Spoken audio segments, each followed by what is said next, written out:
ಬೆಂಗಳೂರಿನ ಈ ವಾಹನ ದಟ್ಟಣೆ ಅಂತ ಹೇಳೋದಕ್ಕೆ ಪ್ರಾಯಶಃ ರಸ್ತೆ, ಅದರಲ್ಲಿರುವಂಥ ಗುಂಡಿ ಮತ್ತೊಂದು ಪ್ಲಾನ್ ಆಫ್ ಆ್ಯಕ್ಷನ್ ಸರಿಯಾಗಿ ಇಲ್ಲದಿರುವಂಥದ್ದೇ ಕಾರಣ. ವಿಶೇಷವಾಗಿ ನಾವು ನೋಡ್ತಾ ಇದ್ದೇವೆ ಇವತ್ತು ಸಾಧಾರಣವಾಗಿ ಮೆಟ್ರೋ ಮತ್ತೊಂದರಲ್ಲಿ ಹೋಗುವವರ ಸಂಖ್ಯೆ ಜಾಸ್ತಿ ಆಗಿದ್ದರೂ ಕೂಡ ವಾಹನಗಳ ಸಂಖ್ಯೆ ಭಾರಿ ದೊಡ್ಡ ರೀತಿಯಲ್ಲಿ ಗಣನೀಯವಾಗಿ ಜಾಸ್ತಿ ಆಗಿದೆ ಅಂತ ನನಗೆ ಅನ್ನಿಸ್ತಾ ಇದೆ. ಆದರೆ ಆ ರಸ್ತೆಯ ಪ್ರತಿ ಗುಂಡಿಯಲ್ಲಿ ಕೂಡ ಬ್ರೇಕ್ ಹಾಕಿ ನಿಲ್ಲಿಸಬೇಕಾದಂಥ ದಯನೀಯ ಪರಿಸ್ಥಿತಿ ಇವತ್ತು ವಾಹನ ಚಾಲಕರಿಗೆ ಬಂದಿರುವಂಥ ಪರಿಣಾಮ. ಇದಕ್ಕೆ ನೇರವಾಗಿ ಸರ್ಕಾರವೇ ಹೊಣೆ. ಇವತ್ತು ಎಲ್ಲ ರಸ್ತೆಗಳ ಗುಂಡಿ ಮುಚ್ಚಿ ಒಂದು ಅತ್ಯಂತ ಒಳ್ಳೆಯ ರೀತಿಯಲ್ಲಿ ಇವತ್ತು ರಸ್ತೆಗಳನ್ನು ಕೊಟ್ಟರೆ ಇಷ್ಟು ದೊಡ್ಡ ರೀತಿಯಲ್ಲಿ ವಾಹನ ದಟ್ಟಣೆ ಆಗಲಿಕ್ಕೆ ಖಂಡಿತ ಸಾಧ್ಯ ಇಲ್ಲ ಅಂತ ನನ್ನ ಅಭಿಪ್ರಾಯ.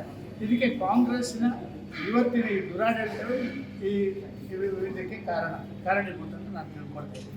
ಮತ್ತೆ breakfast meeting sir, CM DCM ನಡುವೆ ಈ ಬಾರಿ DCM ಅವರು CM ಕರೆದವ್ರೆ. ಈ ಬಾರಿ ನಾನ್ ವೆಜ್ ಇವ್ರ ಮನೇಲಿ, ಅವ್ರ ಮನೇಲಿ ವೆಜ್ ನಾಟಿ ಕೋಳಿ ಮಾಡ್ತಾ ಇದ್ದಾರೆ ಸರ್. ನೋಡಿ, ಕರ್ನಾಟಕ ರಾಜ್ಯದ ಜನರನ್ನೇ ಬಲಿ ಕೊಟ್ಟ ಮೇಲೆ ಒಂದು 4 ನಾಟಿ ಕೋಳಿ ಬಲಿ ಕೊಡೋದ್ರಲ್ಲಿ ಏನು ವ್ಯತ್ಯಾಸ ಇದೆ? ಇಡೀ ರಾಜ್ಯದ ಜನರನ್ನೇ ಅವರ ಈ ಒಂದು ಒಳಜಗಳದಿಂದ ಅವರ ಹಿತಾಸಕ್ತಿಯನ್ನೆಲ್ಲ ಬಲಿ ಕೊಟ್ಟಿದ್ದಾರೆ.